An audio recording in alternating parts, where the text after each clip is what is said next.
秦始皇陵到底有何古怪？2000年来无人敢盗，也无人敢挖。诡异的是，骊山附近村民挖出兵马俑后，会立刻将其打碎，声称这些兵马俑是不祥之物，会带来灾祸。这是怎么回事？秦始皇陵到底藏着什么秘密？新来的朋友可以点个关注，带您了解更多精彩内容。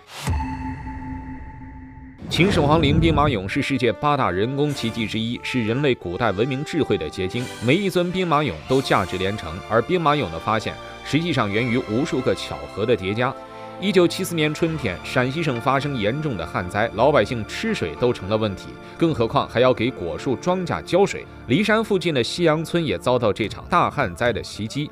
为了与旱灾抗争，他们决定动手挖井，希望能够挖出水源。于是，在3月29日，18岁的杨高建召集家族里的4个兄弟，开始用锄头进行挖井作业。不过，他们还没挖多久，就挖到了一些烧焦的木头。继续挖下去，锄头又碰到了坚硬的东西。此时，他们心里已经有了预感，应该是挖到瓦爷了。几个人并未停下，反而继续挖了起来。紧接着，瓦爷、秦砖、青铜弩机、铜箭头等等都被4人挖了出来。初中毕业的杨高建懂一些历史知识，直觉告诉他事情不简单，于是他们赶往村委会通知了村支书。随后这件事层层上报，最终才有了这个伟大的发现。很多人会奇怪，这2000年来兵马俑一直在这里，但为何人们始终没有它的消息，史书上也没有任何记载呢？实际上，这并非兵马俑初次被发现，只不过因为交通和信息传播不便，兵马俑一直被忽视，直到杨高建的上报才被引起重视。在被挖掘之前，当地村民将兵马俑称为瓦爷、瓦盆爷、泥娃娃等，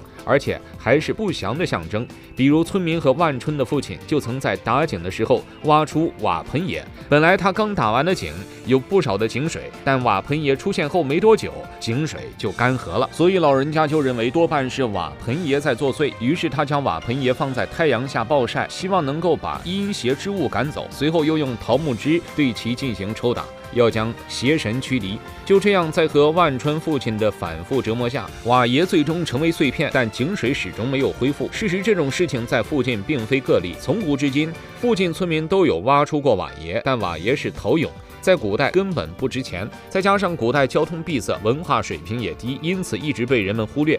而且古人笃信鬼神之说，他们总是将瓦爷和一些灾害联系在一起。很多村民在挖出瓦爷后，认为这是不祥之物，所以他们的处理方法就是将兵马俑全部打碎，以绝后患。即便是杨家兄弟挖出兵马俑后，也有不少村民认为这会给村子带来灾难，应该把这些兵马俑全部打碎。好在当时已经有不少人接受了教育，才避免了更大的损失。不过也不能怪村民愚昧，网上流传的一张兵马俑彩色头像，其形象着实恐怖，很多人看了可能都要将其当作妖怪。这是怎么回事呢？秦兵马俑真的是活人烧成的吗？骊山村民为何将其视作不祥之物？发现后要将其打碎，兵马俑的真相到底是什么？在网络上流传着一张十分诡异的秦兵马俑头像，这是2022年年底有一位考古爱好者传出。在我们印象中，兵马俑都是正常陶俑的颜色，而这张照片中的秦俑头像却是彩色的，而且可能因为时间风化的原因，这个头像的脸部看起来血肉模糊，十分吓人。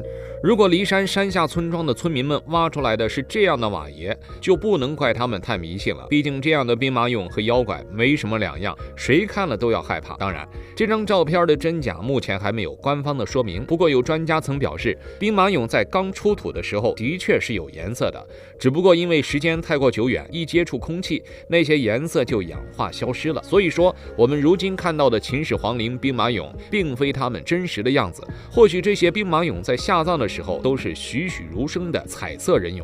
这也难怪民间有一种说法，认为兵马俑是烧的活人。那么我们有没有办法展现出秦兵马俑的原貌呢？专家们一直在思考这个问题，他们发现秦始皇陵兵马俑上有一层生漆做保护。古人发现将生漆涂在器物表面具有极好的防腐效果，同时还能让颜色十分艳丽。在我国的多个古遗迹中都找到了生漆的使用痕迹，比如2000多年前的马王堆遗址里面就有颜色依然明亮鲜艳的器物。秦始皇当时可能也是想用生气来保证他们的地下军队千年不腐，只不过受限于当时的科学技术，他还是失算了。因为他选择的陵墓位置，即便是生漆也无法挽回。其实，在很早的时候，古人就发现，任何东西放在干燥的地方保存，或者放在极为湿润的地方保存，都有很好的保存效果。但如果放在不干不湿、一会儿干一会儿湿的地方，半年不到就会腐烂。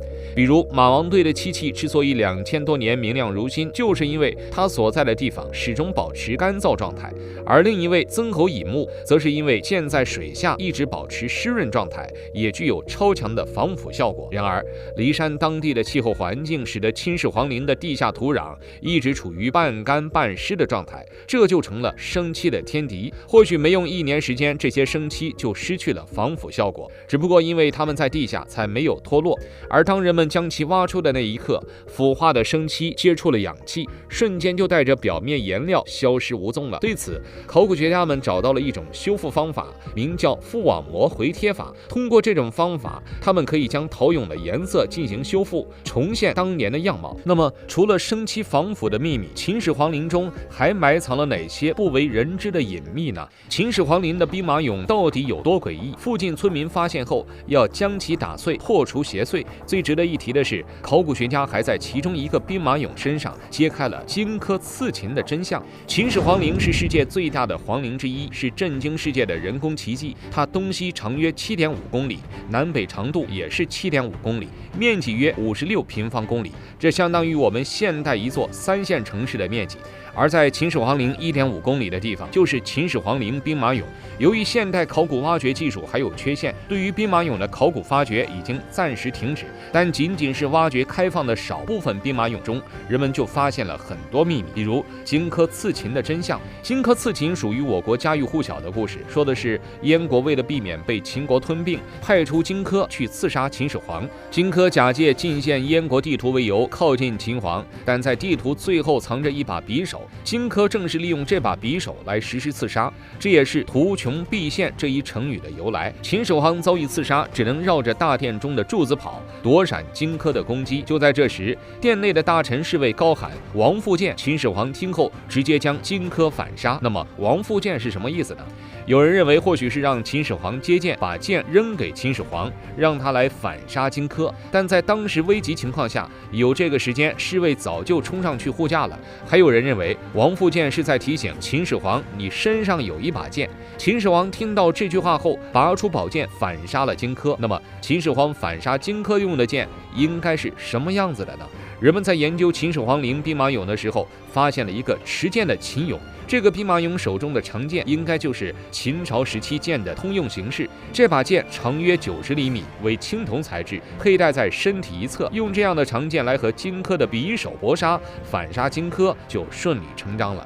除了佩剑的长度和材质，考古学家还在秦俑佩剑上发现了一个类似钥匙扣的东西，这个东西被称为剑质。剑质一有装饰和美观的作用，二是可以在皮带上自由滑动，方便人们更好更快地拔剑。当时秦始皇在危急关头，或许就是在剑质的帮助下完成了极为丝滑的拔剑动作，在电光石火之间直接将荆轲反杀。另外，这柄青铜宝剑以及兵马俑中的大量青铜武器，都表明在秦朝时期，虽然韧性更好、杀伤力更强的铁器已经出现，但青铜器依然是战场上的主流。或许直到汉朝中后期，铁器才完全代替青铜器。当然，兵马俑上的秘密还远不止于此，比如人们还在兵马俑身上发现很多奇怪的文字，其中一个文字尤为怪异，连专家们看到后也只能摇头。秦始皇陵还是很多未解的谜题，等待着未来的考古学家来解答。我们也期待谜底揭晓的那一天。大家觉得这个字是什么呢？欢迎留言讨论，我们下期再见。